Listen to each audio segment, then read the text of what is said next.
Good afternoon. This is the House Appropriations Committee. It is Tuesday, April 9th, 2024. It is almost 3 o'clock in the afternoon, and we are going to do a walkthrough of Age 626 and Act relating to animal welfare. And so we have Mike O'Grady from Legislative Council and Ted Barnett, our fiscal analyst from Joint Fiscal, to give us a walkthrough. I don't know if you want to come up together or separately. However you'd like to do it is fine with me. Oh, we have chairs. I'll wait until. Okay. All right. We'll start with our Legislative Council. So you have on your website. Pardon? You introduce yourself. Sure. This is Mike O'Grady, Office of Legislative Council. You have on your website the document that has a header of draft number 2.3 H626 with a 3/15 date and a 1/46 timestamp. Before I start walking through that, I want to give you some context. When I first started working at Leg Council 20 years ago, I worked on this issue as one of my first issues.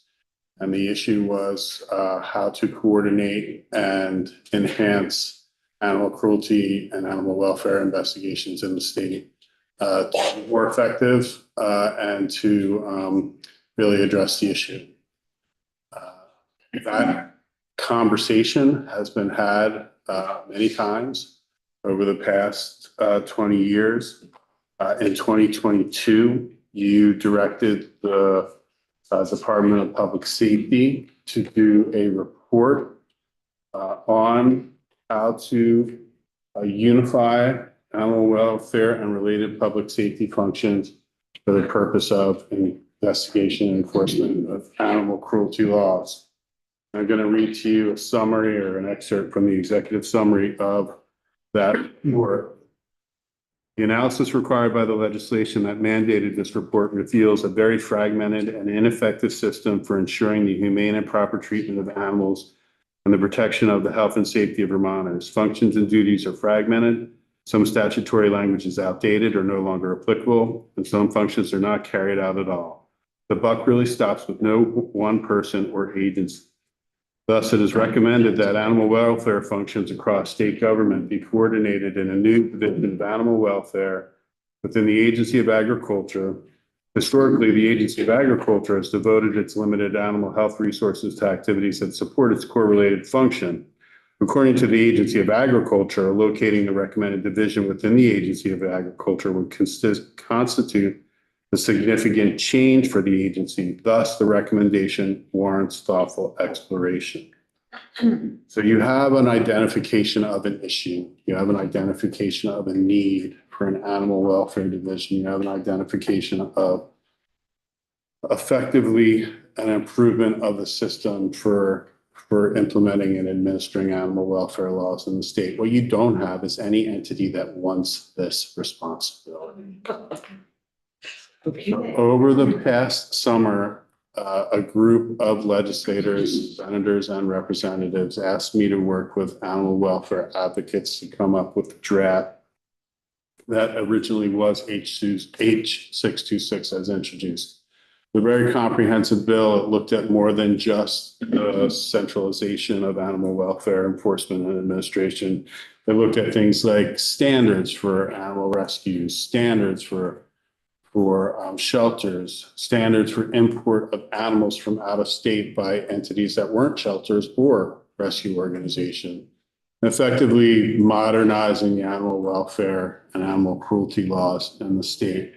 That bill was about 60 to 70 pages long. It went into House Government Operations. There was significant discussion and debate about it.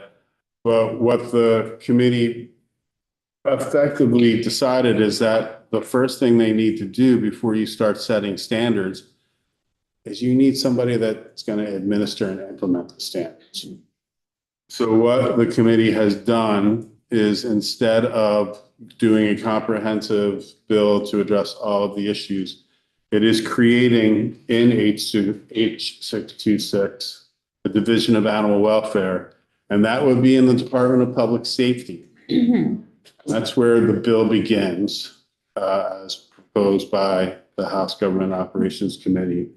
You'll see page 1, line 7, there's a new chapter added to Title 20, creating the Division of Animal Welfare. Animals as defined, what the division would have authority over. There is a very broad definition of animal in the animal cruelty statutes. It is any living sentient being, but it does not include farm animals. It does not include fish and wildlife. It does not include veterinary or research animals. It does not include the killing of an animal when authorized under statute. But otherwise, that the extent and scope of animal welfare and animal cruelty extends to all animals. You will then see on page 2, line 5, a new section 20 VSA 3202, which establishes the division in the department. Commissioner of Public Safety would appoint the director of that division. The director would need to be qualified by education and professional experience, and they would have to have minimum qualifications. They would have to have experience in interpreting or knowledge of animal welfare laws. They would have to have knowledge of animal welfare stakeholders in the state and regionally. They would have to have knowledge of the causes and characteristics of animal welfare and animal cruelty issues. And those would be the minimum qualifications. The director would be a classified position in the department. That's obviously something that you could amend if you wanted to. And then on page 3, you'll see the core substantive requirement for the director. They develop a comprehensive plan for the development, implementation, and enforcement of the animal welfare laws of the state. In developing the plan, they first review that report that I showed you earlier, the Act 147 report, and all the other reports and other documents that have been produced over the past decades. The plan includes how the director shall oversee investigation and response to animal cruelty complaints in order to provide the best services to Vermonters and Vermont animals, how the director shall coordinate administration and enforcement of animal welfare laws in the state in a collaborative way with all the other law enforcement officers, because that's largely part of the issue, or largely the issue, is that you have the Agency of Agriculture, Department of Public Safety, you have Fish and Wildlife, you have county sheriffs, you have municipal law enforcement, you have town animal control officers. They all have some authority and some role in responding to animal cruelty and animal welfare issues in the state. The plan is also required to address how the state should address the extent and scope of any deficiencies in Vermont's system and investigating and responding to animal cruelty complaints, how the state should ensure that investigation of complaints are conducted in a systematic and documented way. And very importantly, a proposed way to house and care for animals seized in response to complaints of animal cruelty, including how to pay for the care of seized animals. Often the issue isn't whether or not the law enforcement officer that responds has authority to seize. They have authority to seize. They just don't know what to do with the animal. And once they take the animal, who's going to pay for the animal? And how much does that cost when you have to secure an animal, provide them veterinary care, maybe for months? So just a quick question, with all the exclusions, are we basically talking about individual homeowners who have pets or lots of pets? I mean, is that all who's left after you say not excluding all those? No, it's not, and it kind of points to kind of the fractured way that the system's set up. Because when you go to Title 13, which is the animal cruelty criminal chapter in law, which already exists, it defines animals as any living sentient being, and then it has those exclusions, including livestock and poultry husbandry practices. But in that doesn't mean that livestock can never be the subject of animal cruelty. It just means that when there's an animal cruelty complaint against that livestock, in that chapter, the law enforcement entity is supposed to consult with the Agency of Agriculture about whether or not animal cruelty occurred. And I actually get these calls as the alleged counsel for agriculture. When they call the agency and the agency says, no, that's not animal cruelty, then they call here. And Of course. and it's often because there's these Scottish cattle that are out in a field in the wintertime, and people from out of state are like, oh my God, they're gonna freeze to death. Oh, jeez. And like, you can't get Scottish cattle into a barn. They don't want to go into a barn. Right? They don't need a barn, Right. right? And the statute doesn't say that they need a barn. And when you say that to a person, they're like, oh, they don't need a barn, they have natural shelter. They're like, what are you talking about? It's like, go back to. Just because Fluffy might get cold doesn't mean the Scottish I get it. So my understanding is right now, the enforcement for this sort of falls to Fish and Wildlife, right? Not really, no. Okay. So the governor has identified the lack of any one centralized entity and has asked the Department of Fish and Wildlife and the wardens to step up and to fill a role in the interim. And they have, and I believe you just, actually, I know that the Fish and Wildlife budget had 2 additional positions. It was, all right, it's down to 1. So there's 1 additional position. Oh, one warden One warden Handle and that. one was to support the Act 250 bill, for the what? the Act 250 bill. Yeah. So they're separate, they're not relating to, You just- except for the gate. I guess my question, But can I just respond? When the commissioner was asked whether or not they wanted to take on that role, he was very unequivocal. He said no. okay, but did they ask the Commissioner of Public Safety that same question? Yes. I think her answer would be, And she said no. yeah, They asked the Secretary of Agriculture, and the Secretary of Agriculture said no. okay, so it's a hot potato. I guess what I'm trying to figure is, Fish and Wildlife deals with animals. Right, but Fish and Wildlife deal with fish and wildlife. Fish and Wildlife do not deal with livestock. They don't deal with domestic pets. It's They like, know more about animals than your typical state trooper, which is woefully understaffed because of vacancies. right, and I'm not saying that this Division of Animal Welfare at the Department of Public Safety, and nor do I think the House Government Operations Committee thinks that this division is going to be staffed by the troopers. I think ultimately you're going to have a director who comes up with a plan, and that plan is going to include how to do this and how to hire employees to fulfill this division. People with the expertise to do it. That's what other states do. The model I look at is Maine. They have a Division of Animal Welfare. They have a centralized entity. They work with the county animal control officers. Maine has county government, so that makes it a little bit easier.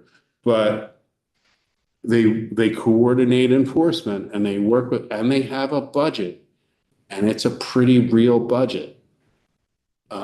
It's like $3 million a year. And so the state of Maine, obviously bigger state, larger population, et cetera. But that's how they deal with it. So a lot of states deal with it, with a centralized entity with expertise and funding. So Carrie asked a question and I want Mike to be able to finish going through the bill. Oh, yes, just quickly, where does Maine get the 1 million? They have a couple of different funding sources, dedicated funding, but they don't pay for their entire program through their dedicated funding. They have to get a general fund appropriation most years. They have an annual report. That's how I know this. So it's like I read their annual report. But is there funding a fee based on like licenses or something else? It's a couple of different sources. Okay, continue. So on the bottom of page 4, line 17, the Director of Animal Welfare shall be the sole employee of this division until they come up with this plan and the General Assembly enacts legislation as needed to implement the comprehensive plan. That's intended to, address or prevent creep at the division. Then there is the Animal Welfare Fund on page 5, line 1. It would be a dedicated special fund to fund the expenses incurred by the division. It would have a dedicated funding source, which is 50% of the revenue collected from the surcharge assessed on dog licenses. And you will see on page 7 what that surcharge is. It is currently known as the rabies surcharge. Oh, that's what it is. Page 7, line 14, it's currently $1 fee for each license sold that would then go into this fund. And this would increase that by $2 to, no, it's Ways and Means subsequently has a proposal to raise it from 2 to 3. Okay. And so it would go from House Labs proposed 2, Ways and Means has proposed for it to go to 3. Ted will talk to you about it. Okay. And what was the logic behind only dog and wolf hybrid licenses and not other? Well, the other animals are not licensed. Yeah. Cats, horses, Grandfathered cat babies. they do not have a license. This is an existing mechanism. Good to know. You hear that? What was that? I will say that the surcharge, Is that what you pay when you go and get your license at the town clerk's office? That's the fee you're. well, there's a couple of different fees that you pay when you go to the town clerks. But you have to They, prove they've had rabies shots. right. Yeah. But then the town has discretion to set the license within a range. So it can range from about $10 to $20, what you're gonna, maybe even a little bit more, what you're gonna pay for a license in a town in Vermont. But part of that fee. Part of that fee is a goes- surcharge, yes. Okay. The surcharge has not changed since it was enacted in 1994. It's been $1 for the last 30 years. Do you know whether the population of animals served is going to be disproportionately dogs and wolf hybrids? The population will be more than, I can't say specifically if it's going to be the majority dogs and wolf hybrids. I would expect that it's hard for me to say. Okay, Representative Brennan and Representative Harris. I'm looking both ways. So Mike, this doesn't put any extra burden on town clerks and so forth, because they're already remitting that extra rabies dollar to where does it go? So turn the page to page 8. We're gonna get this bill one way or another. It's provided to the state treasurer, and the state treasurer disperses the funds. Currently, 45% goes to Fish and Wildlife for their rabies control activities, 45 to the Commissioner of Health for their rabies control, and 10. Where are you looking on? Where it page is, that's right. six? Oh, that's the page, bottom of page 7. I think we have a different formatted page 8. Oh. Top of the page. You can see the amendment. From Yeah, they're- 25 to 20. Change. Or then they disperse. So So that again, the second part of that change from 45 to 22.5 changes a third time in the Ways and Means. it does change in the Ways and Means. In the Ways and Means amendment, it retains what the amount that's going to all of those 3 entities, but it has to change the percentage amount because they now are going to get that percentage of $3 instead of that percentage of $1. So they get 14.85% in Fish and Wildlife Fund, 14.85 in the Commissioner of Health, and 3.3% at the Agency of Ag. And then 67% would go to the Animal Welfare Fund.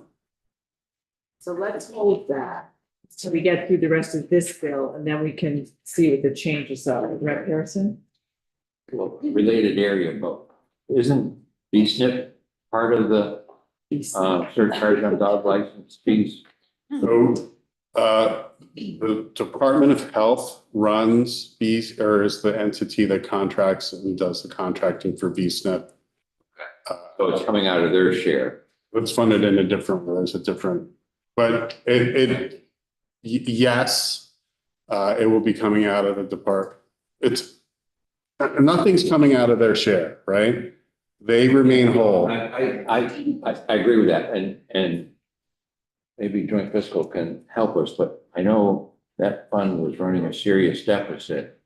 Couple years A ago. couple years ago, I rember we had to put 300,000 in 1 year. That's A lot of time because, discussing BSNP and Yeah. appropriations. that's because that contractor over allocated their appropriation.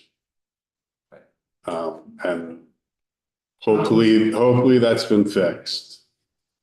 What is fees? It's the, I don't know what it's. Spay, neuter, incentive, I just, Say what? non-spay, neuter incentive program. Representative Page, we're appropriations, we live with acronyms. Yes. Well, and you came from, see, okay, exactly. Still trying to pay you back. So There's one last section or let's finish up this substantive before section. we get to the Ways and Means Amendment. So that's section 3.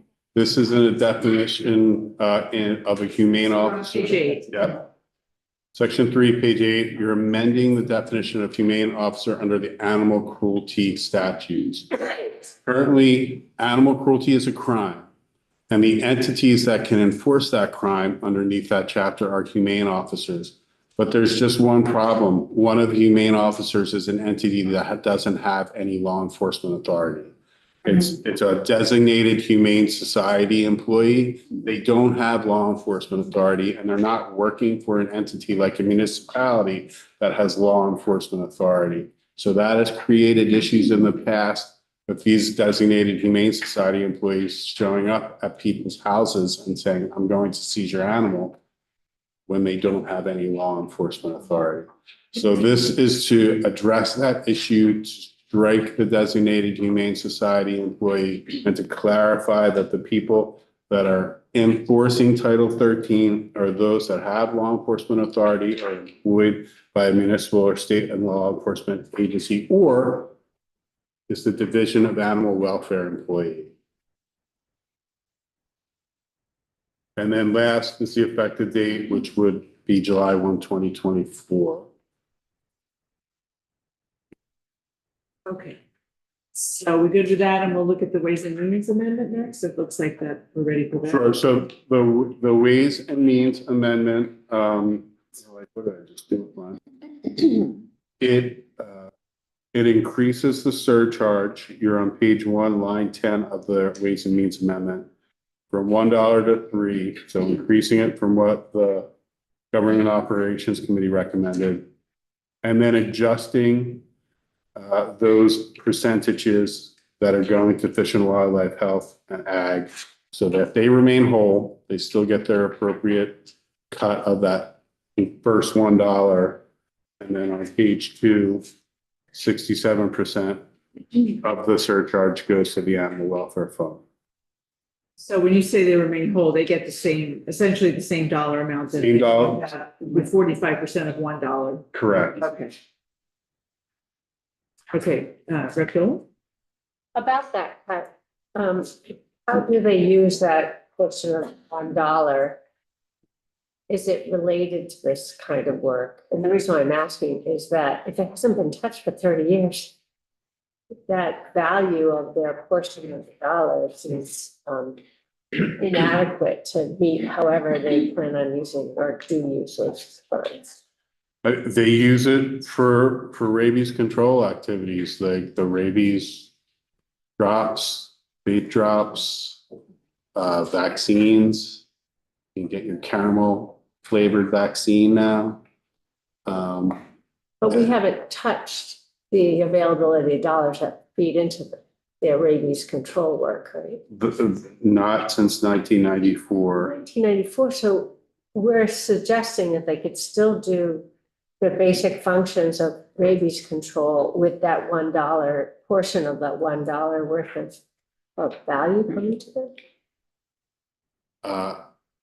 I assume so, but I did not hear any testimony for or against that. There's been. And I know what you're the reason why I'm asking, asking is Right. obviously we want to control rabies effectively. And this, the kind of work that is incumbent upon these entities already in that workload and the time value of money suggests to me that they're at a place where they don't have enough resources currently. I mean, irrespective of this bill, we should have been looking at these fees to ensure that they have the resources they need to accomplish the rabies control that we're asking them to do, or telling them to I do. think the member is saying that $1 in 1994, 20 years later, is not, 30 years later. Is that-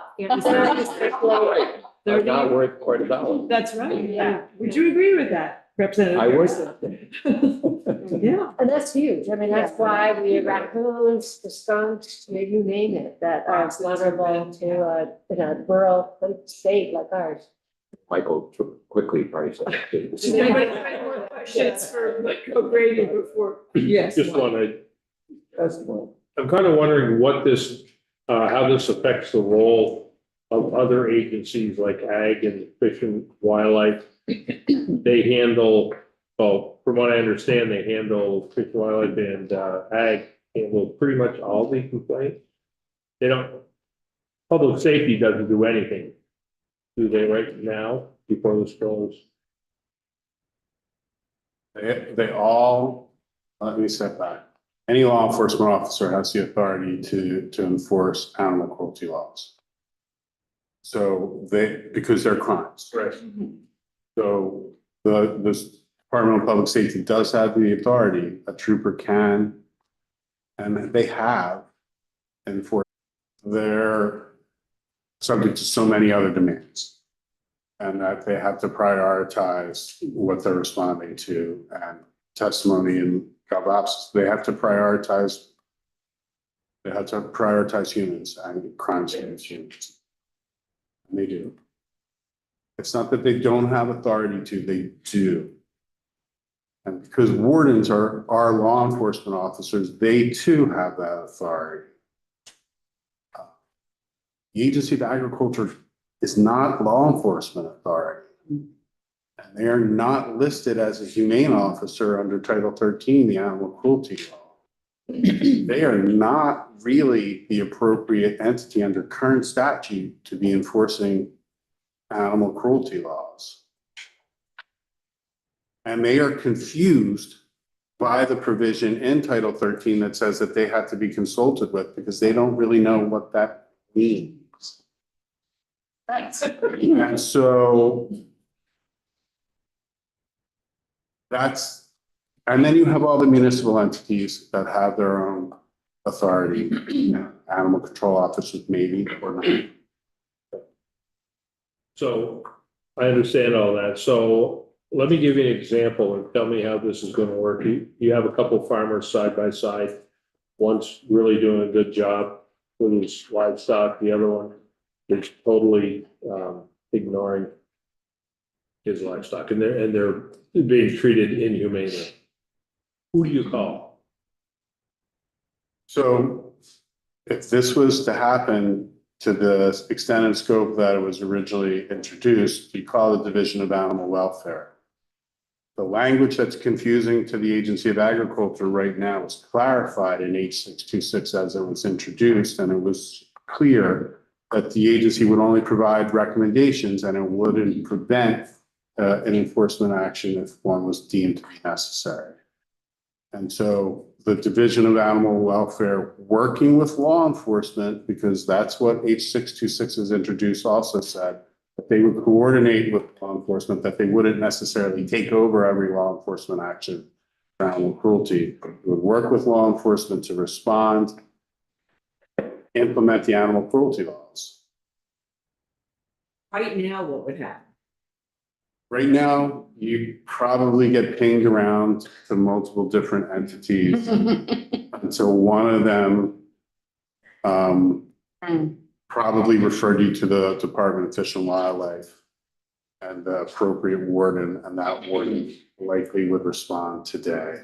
But that's a short-term interim measure and one or two wardens that are dedicated to that. Okay. Who do I talk money to? Who do you what? I have some dollar questions. We have a new position being created in this bill, being paid for by the surcharge. But we also have language saying that there will be how does it say?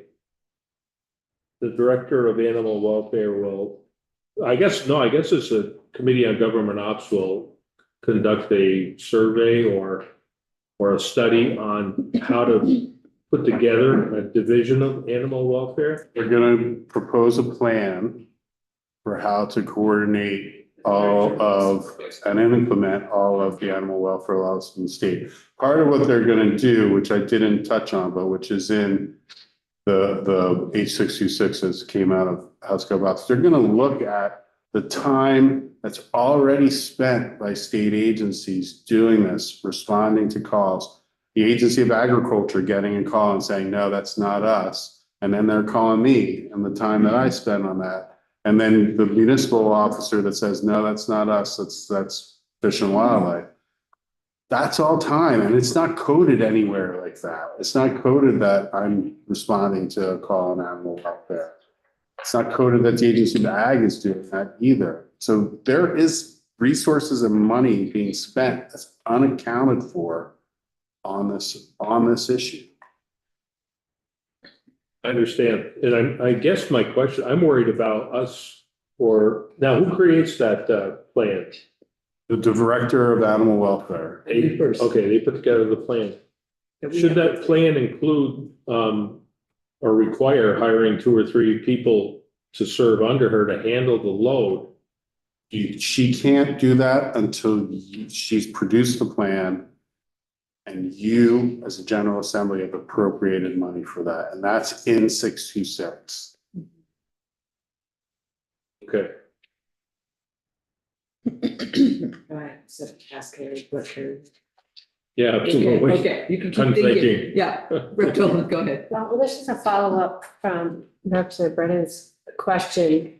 On page 1, it talks about that animal and its regulations shall not apply to livestock and husbandry practices. So again, I'm confused if you have, say, a horse that has somehow been, If you starve a horse, that's not acceptable livestock husbandry practices. And therefore, you can be underneath one of the specific crimes for animal cruelty. It's depriving them of adequate food, water, shelter. You can be prosecuted for that, because that is not acceptable in livestock husbandry. okay, so that's the term, is meeting acceptable. Yeah. A few years ago, there was a case where there was some cruelty in agricultural operations. And so, which was videoed and went viral. So in those circumstances, how would that be? It's the same, if you're in a slaughterhouse, I think you need. Yeah. And you're looking, there are standards for the operation of a humane standards for the operation of a slaughterhouse. They are enforced by the Agency of Agriculture. If they're violated, then the Agency of Agriculture can bring enforcement actions. And I will also want to mention Fish and Wildlife. If you're engaged in the torture of an animal, that is not an acceptable practice for Fish and Wildlife.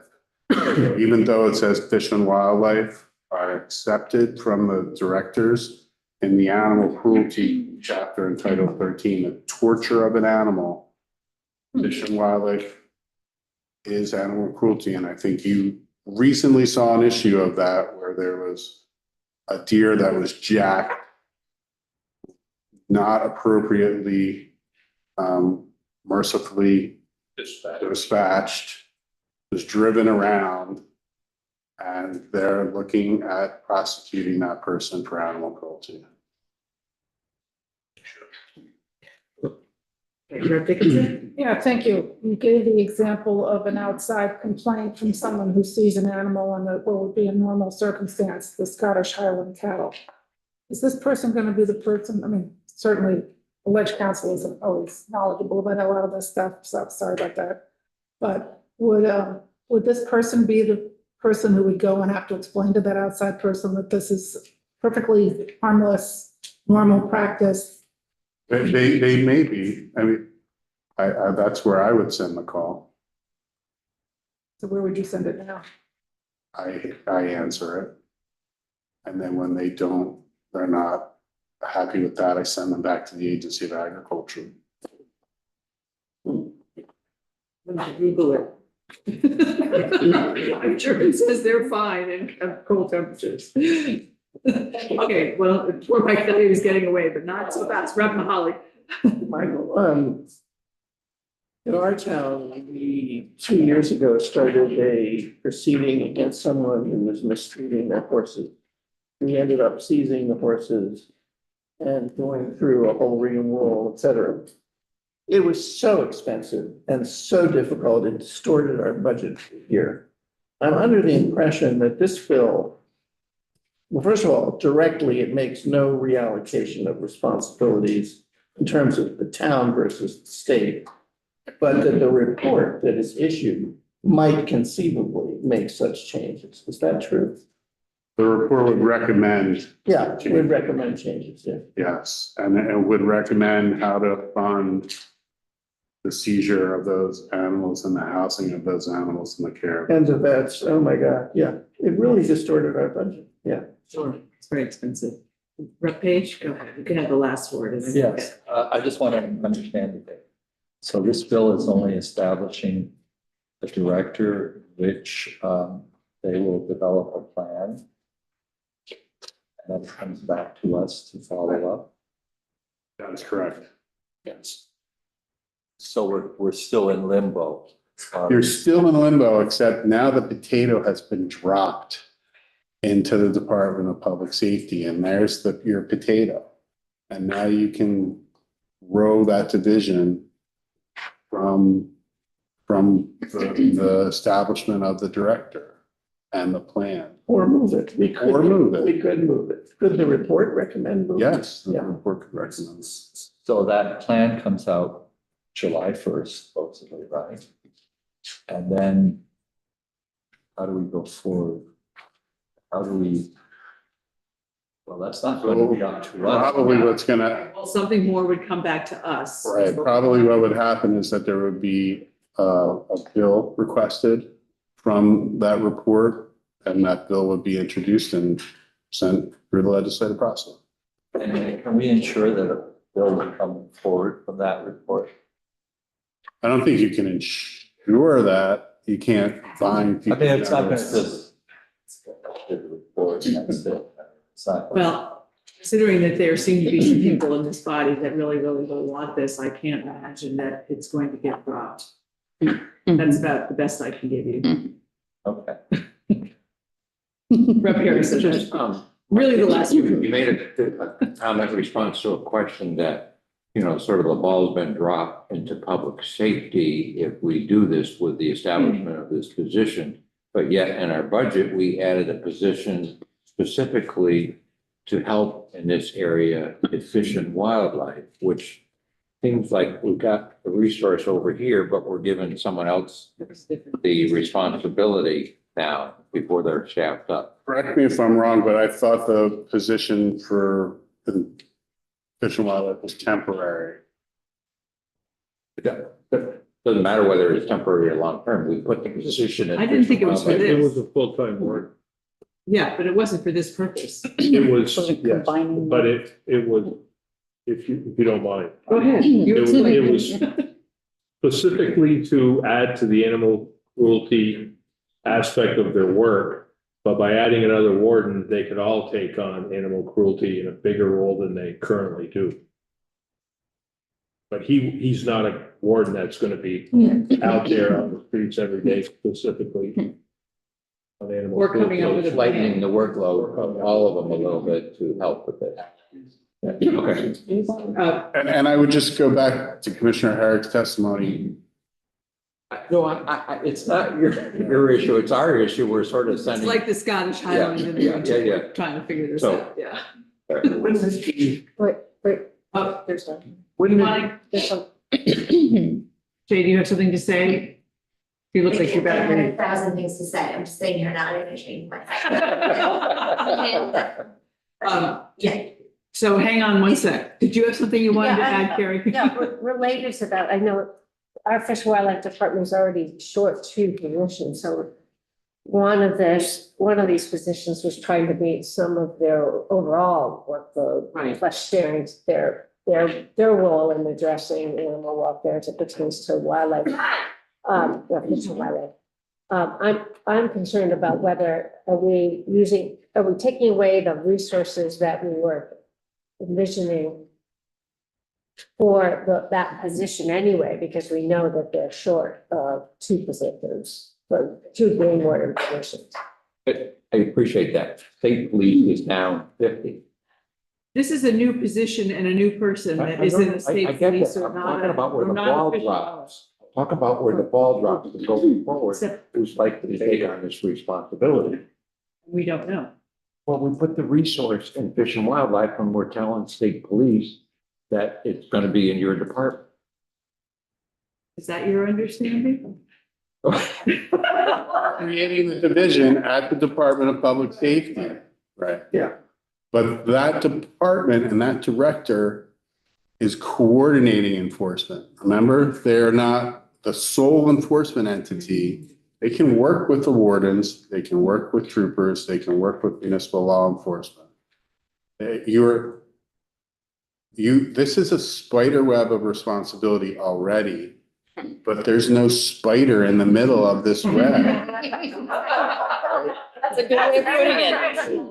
Well, the reason why I'm asking, obviously, is I wouldn't want resources after we spent or targeted resources to meet a gap that exists today at Fish and Without Wildlife this bill. Department, to help with that spider web of management. I would hate to repurpose those dollars away from Fish and Wildlife Department, period, regardless of, so that they can play a more active role in that spider web. Okay, I think we'd better ask Shay to come to the table. These are new dollars, right? The 140 for the director.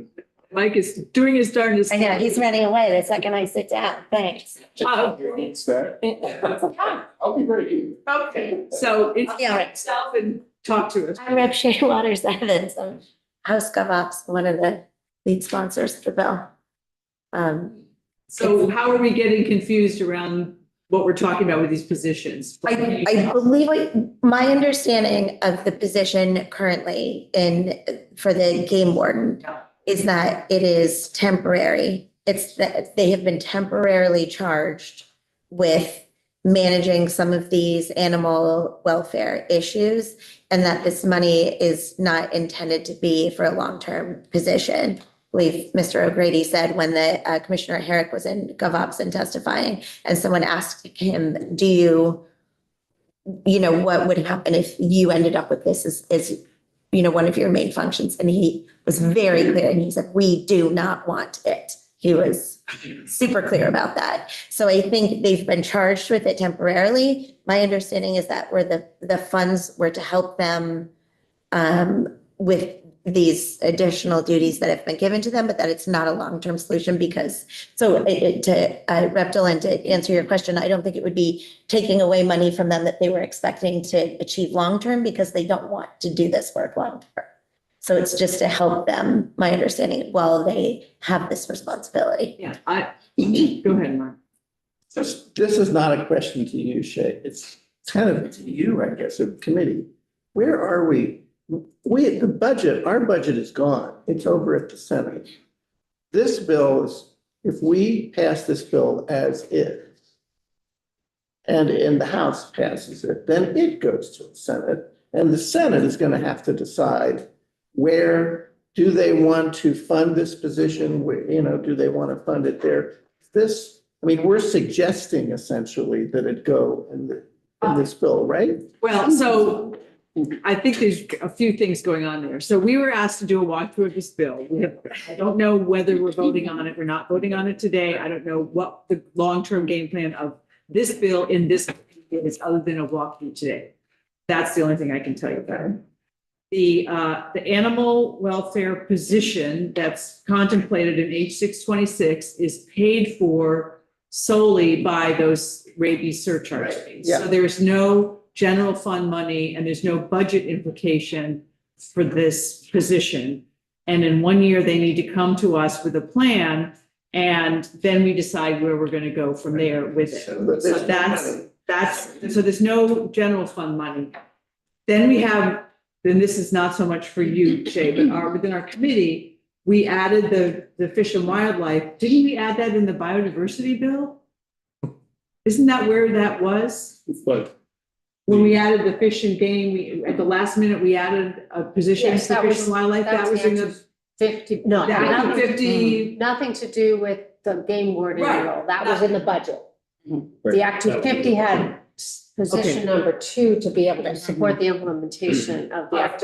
of Act 250. So, but in the budget itself, we added a game warden for the purpose of, And then that, Of what? it would be able to spread they knew that they were down 2 positions, so they put Right. a position in there, but they would all spread the responsibility of managing Fish and Wildlife Department's role in, which already animal exists. welfare. The role that they already have, Right, and it's not expanding their role, it's just giving them the Responding resources to to do that. the existing role that they're supposed to have in Fish and Wildlife. but then they would share costs, a portion Right. of everyone's, every So game that's warden. completely separate from what this is.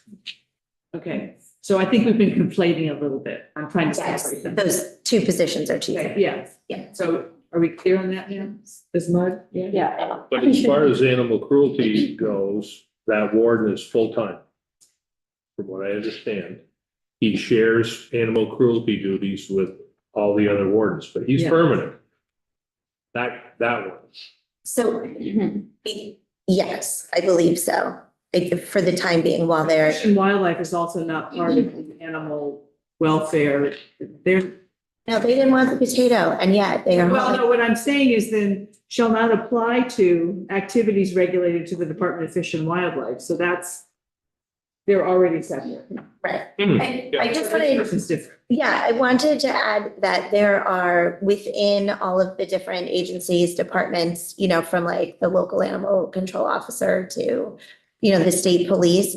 We heard testimony from, there was a sheriff and state police in there at the same time, and they frequently coordinate with each other.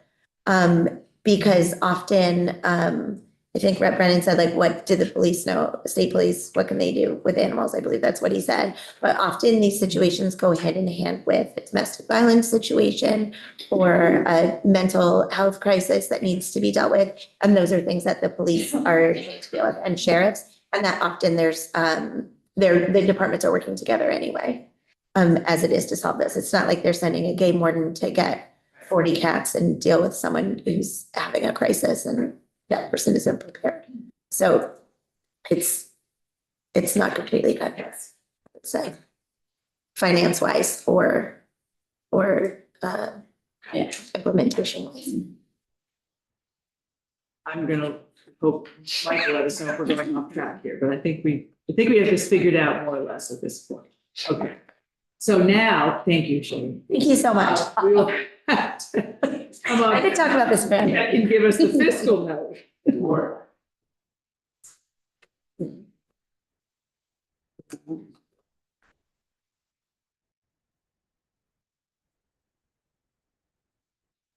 On our website, on our webpage, if you don't have a paper copy.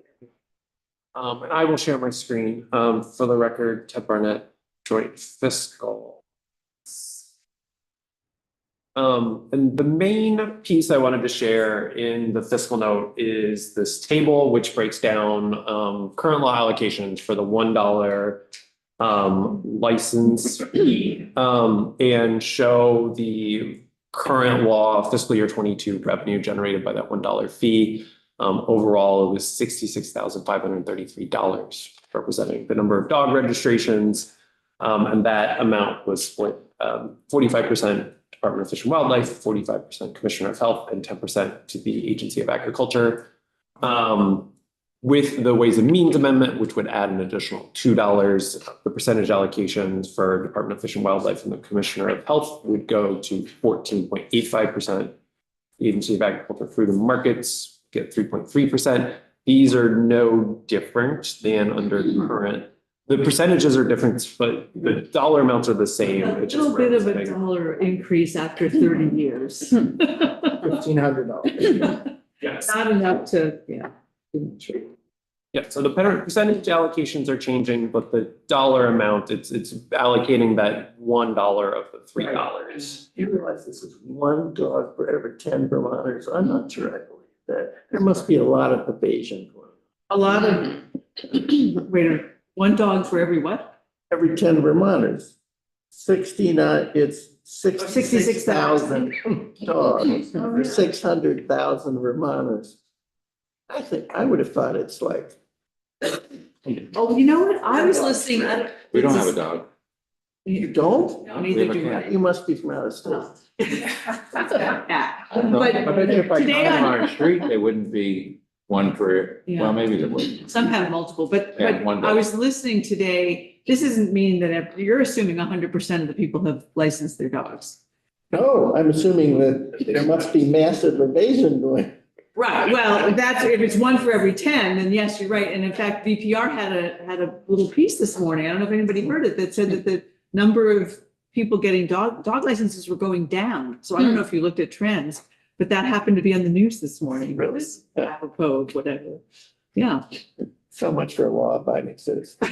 well, I don't know, but that's what I didn't hear the whole piece, but I did hear that. I can confirm that I went back and forth with the Department of Finance and Management on this number because it seemed low both to us and Nick Kramer. And so, yes, it is a surprising number. I went back and forth. We, for the estimated revenue generated by the additional $2, we rounded up at 66,000 to assume that 70,000 dogs would be registered, generating total revenue of $210,000, 140,000 for the director position at the new Division of Animal Welfare, and the existing agencies that receive allocations from the $1 rabies surcharge would receive roughly the same amount of funding. So no additional work we heard for the town clerk, so that's good. It's just collecting a different amount.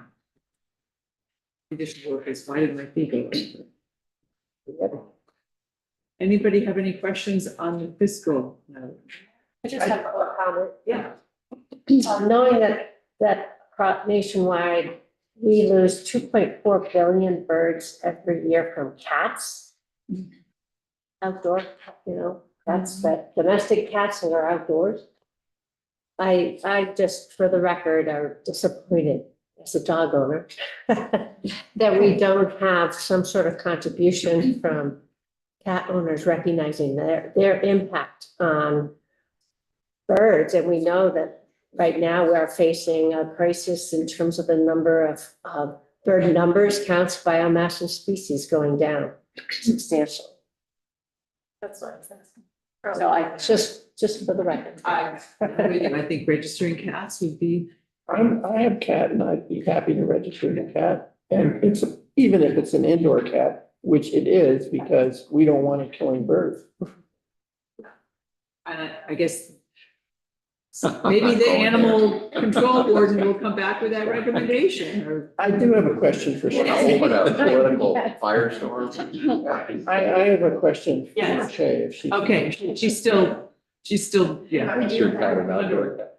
No. I think yes, you're over it.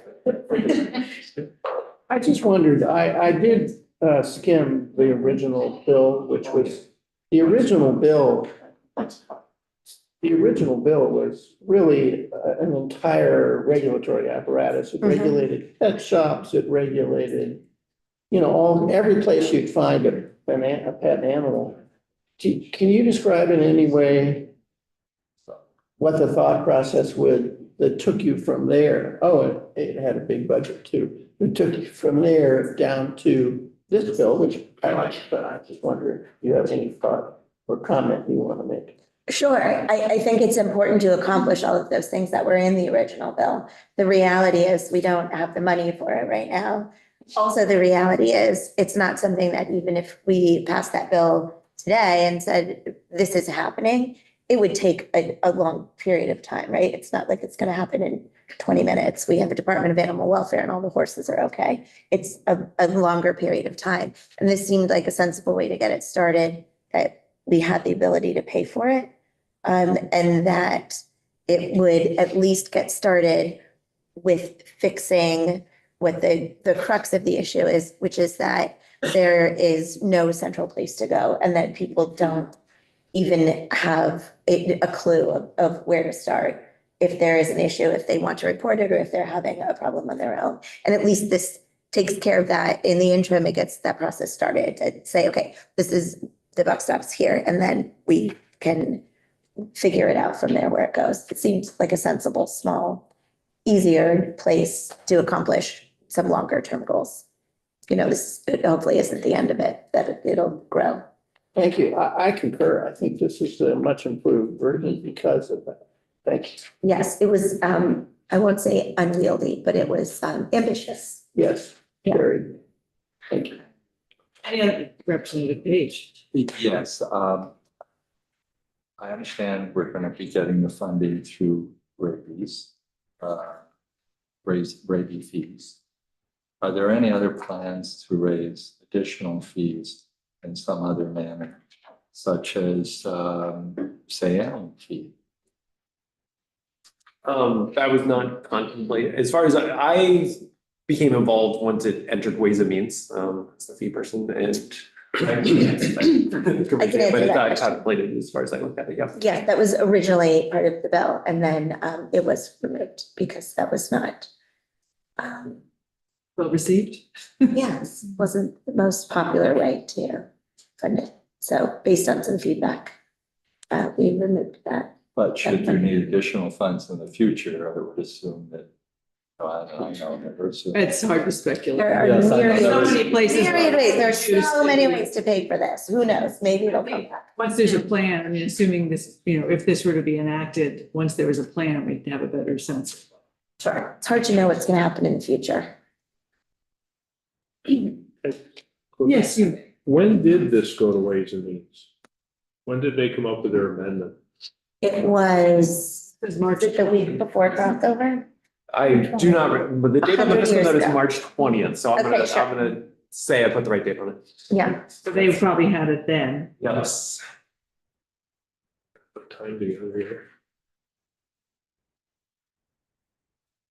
Okay. We got it just before our crossover. I think we got it at the We didn't 20th, get yeah, out. and crossover at the 22nd. We're doing sort of bills in our The budget. version we got wasn't it 62 pages? Yeah, it was. Fascinating. You should read it. Then, Why did we get it? See what happens. I'm wondering, my question was, this, did all this happen after we got that bill? Or delivered to this We have committee? a date. No, I think it Sharon, was on what before, day we got those before we bills? got it. We would have been the last. You don't one. like? Nothing happened before you got it, or after you got it. No. Bill on the day of fiscal crossover. That's when we got it, yes. Right. That's why. Some of us were Ways getting and cranky then. Means, the end of the Wednesday before that.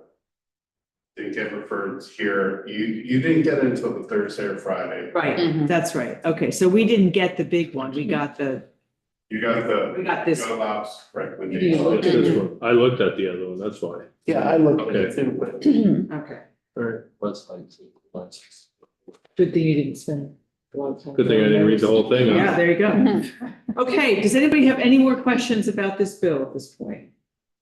Well, I thank you all, One last Representative. question. I don't know if any of you can answer it.